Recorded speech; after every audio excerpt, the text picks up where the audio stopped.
अस्सलाम वालेकुम, मैं हूं मरीम नवाज़ और आज 23 अगस्त 2024 है। मुल्क में पिछले तकरीबन डेढ़ हफ्ते से एक ही बहस है और वो है फैज़ हमीद की गिरफ्तारी, उस पर इमरान खान का रिएक्शन, फिर इमरान खान का मिलिट्री ट्रायल होगा नहीं होगा, पैगाम रसानी शुरू हो चुकी है और वो कुछ ऐसे लोगों की जानिब से हो रही है जिनके कि शायद पिछले कुछ अरसे से हालात ये हैं कि वो जो भी खबर देते हैं वो खौफ और डर फैलाने के सिवा कुछ भी साबित नहीं होती। फैज़ हमीद को लेकर के इमरान खान ने जो पिछले पूरे हफ्ते में बयानात दिए वो एक तरफ, लेकिन परसों हमने देखा कि बाखबर सिक्योरिटी ज़राए ने एक बड़ा ही सख्त किस्म का पैगाम दिया था इमरान खान के बारे में और आज इमरान खान ने उसका भी जवाब दिया है। वो बाखबर सिक्योरिटी ज़राए क्या कह रहे थे और आज इमरान खान क्या कह रहे हैं, इससे मुतालिक इस व्लॉग में बात करते हैं। तो ये जो मामला है फैज़ हमीद की गिरफ्तारी का, इसको बाकायदा जोड़ा भी जा रहा है और पाकिस्तान तहरीक इंसाफ के दौर में, क्योंकि करता धरता फैज़ हमीद भी थे और उस वक़्त के पहले डीजीसी थे, फिर बाद में वो डीजीआई बने इमरान दौर में और फिर उन्होंने अपने जो ज़ाती फ़वाइद आप कह लें या जिस भी तरह अपना फ़ायदा हासिल करने के लिए बहुत कुछ ऐसा किया कि जिसके बाद इमरान खान का उनके साथ नेक्सस अब जोड़ने की कोशिश की जा रही है, जबकि इमरान खान उनको टोटली डिसोन कर रहे हैं। लेकिन सबसे ज़्यादा जो एक ग्रेव बात है वो मिलिट्री ट्रायल की है। क्या इमरान खान का मिलिट्री ट्रायल हो सकता है या नहीं हो सकता, इससे मुतालिक भी आगे चलकर बात करेंगे। तो बाखबर सिक्योरिटी ज़राए ने,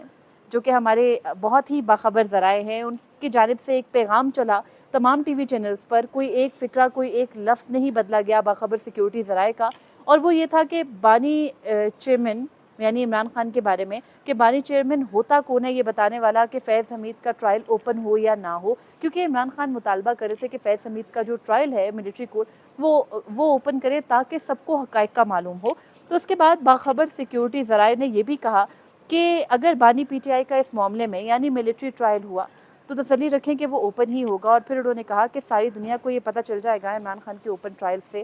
कि क्या सच है, क्या करते रहे और क्या करवाते रहे। और फिर ये बार बार कहा गया कि बानी पीटीआई कौन होता है, और इस बानी पीटीआई कौन होता है का जवाब आज इमरान खान ने ये कहते हुए दिया कि वो कौन है। इमरान खान ने आज अडयाला जेल में साफियों के साथ जो गैर रस्मी गुफ्तगू की है, जिसके ऊपर भी पाबंदी है, इससे मुतालिक भी आगे चल के बात करते हैं, उसमें इमरान खान ये कहते हैं, एक तो सबसे बड़ी खबर गुज़िश्ता रोज़ थी कि इमरान खान का जलसा क्यों मुलतवी हुआ, उसकी कहानी भी इमरान खान ने खुद बना दी। कल से अभी तक बहुत ज़्यादा गुफ्तशनीद रही, ये भी कहा जाता रहा कि डर गए, भाग गए, प्रेशर में आ गए, कुछ लोग सराहते रहे इसको। लेकिन इमरान खान ये कहते हैं कि उनको मालूमात दी गई कि ख़त्म नबूवत का मामला है और दीनी जमातें एक एहतजाज कर रही हैं और इंतशार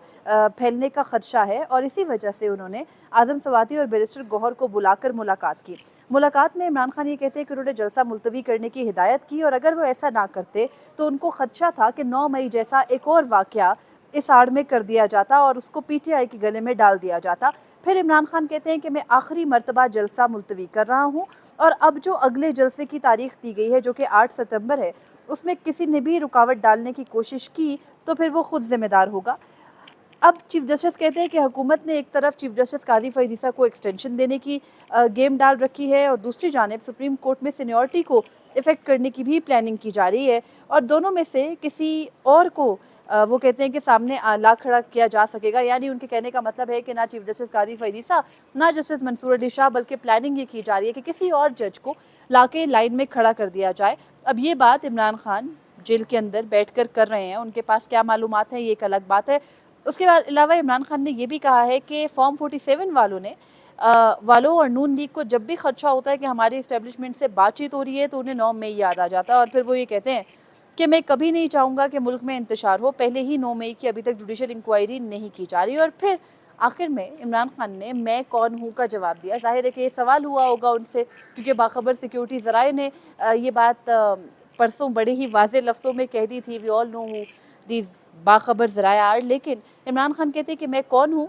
मैं मुल्क की सबसे बड़ी जमात का सरबराह हूँ, इसलिए फैज़ हमीद के ओपन ट्रायल का मुतालबा कर रहा हूँ। यानी फ़ौज को इतना बुरा लगा कि उनके एक साबिक फ़ौजी अफसर का ओपन ट्रायल का मुतालबा हो रहा है, जिसके बारे में ये कहा जाता है कि बड़ी तादाद में उसने लोगों के ना सिर्फ बुनियादी हकूक़ के साथ उस वक़्त खेला, सहाफ़ी बरादरी हो, मीडिया हो, आम लोग हों, कोई प्रॉपर्टी टाइकून हो, कोई बिज़नेस हो, कोई भी इंसान हो, उसको इफ़ेक्ट करना अपने ज़ाती फ़ायदे के लिए उस वक़्त फैज़ हमीद ने नहीं छोड़ा। लेकिन उस शख्स का ट्रायल उसी तरीके से होगा, घिटे-पिटे अंदाज में, जैसे कि होता है ये मिलिट्री ट्रायल। और फिर उसके बाद वो किसी अपील में आएगा। और जैसे हमने देखा माजी में भी कि फ़ौजियों को छोड़ भी दिया जाता है। अब देखना है कि क्या फ़ौज फैज़ हमीद को लटका के कोई मिसाल कायम करेगी या फिर ये फिर तमाम तरह आंखों की में धूल झोंकने के ही मुतरादिफ है। और जो एक बहुत बड़ा सवाल है वो ये उठता है कि क्या इमरान खान का मिलिट्री ट्रायल होगा, क्योंकि हमारे एक सहाफ़ी जो कि सीनियर हैं, एंकर भी हैं, जावेद चौधरी, उन्होंने ये खबर दी बाकायदा कि इमरान खान का आइंदा हफ्ते में मिलिट्री ट्रायल हो सकता है। तो इस ज़िम्न में ये गौर करने की ज़रूरत है कि क्या इससे पहले कभी किसी वज़ीर आज़म का मिलिट्री ट्रायल हुआ, क्या किसी सिविल जो भी अहम ओहदे पर शख्स रहा उसका मिलिट्री ट्रायल हुआ? जवाब नफ़ी में है। हमारी आला अदालतों का भी ये मौक़िफ़ रहा है कि दहशतगर्दों के अलावा किसी आम शहरी को मिलिट्री कोर्ट्स में ना ट्राई किया जाए, बिकॉज़ वो ना तो हमारे जो मुल्क में राइज कानून है उसके मुताबिक है, ना ही मिलिट्री ट्रायल किसी सिविलियन का हो सकता है। तो ऐसी सूरत हाल के अंदर ये तमाम तर बयानियाँ बनाना और इस बयानिए को ये बनाकर खौफ किसी फ़िज़ा कायम करना ना सिर्फ इमरान खान को तो फ़ायदा पहुंचा रहा है एक तरफ, क्योंकि 9 और 10 मई के वाक़यात में अगर आप इमरान खान की कोई मनसूबा साजी साबित करना चाह रहे हैं तो वो शख्स तो गिरफ्तार था, वो तो हर तरह के मामला डिनाई कर रहा है, कोई सब्सटेंशियल सबूत आपके पास हैं और फिर आप कहते हैं अगर उनका इस किस्म का ट्रायल हुआ, ओपन होगा, तो इससे फ़ायदा एक मरतबा फिर सिर्फ और सिर्फ इमरान खान को ही होगा और सियासी तौर पर होगा। और ये तमाम तर जो तरकीबें इस वक्त की जा रही हैं, जब आप सिविल कोर्ट में मुकदमात नहीं साबित कर सके हैं, जिसमें आप कहते थे करप्शन के सबूत भी हैं, तमाम तर मामलात भी हैं, सारे के सारे पॉलिटिकल मोटिवेटेड केसेस से, तो फिर कैसे मुमकिन है कि आप किसी भी शख्स का, ख्वाह वो कोई भी हो, मिलिट्री ट्रायल में कोई सबूत साबित करके उसको लटका देंगे, सिवाय इसके कि आप सिर्फ उनको आंखें दिखाना चाहते हैं, मुज़ाकरात की मेज़ पर लाना चाहते हैं, पीछे हट जाने का पैगाम देना चाहते हैं। ये मूव किसी भी और तरह से कारगर साबित नहीं होगी। एक और अहम चीज़ जो कि बार बार डिस्कस हो रही है, आज इमरान खान ने भी अपने पैगाम में कहा, वो ये है कि हुकूमत एक तरफ चीफ जस्टिस कादी फरीसा की एक्सटेंशन की बात करी है, दूसरी जानिब जजेस की सीनियरिटी को इफेक्ट करी है।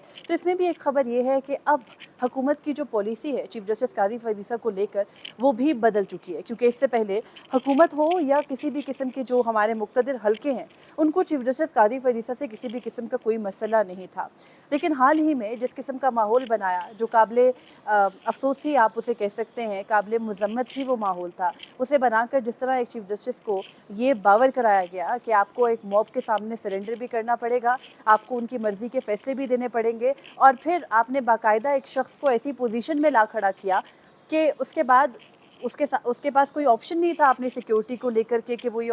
ये फ़ैसला देता। तो उसके बाद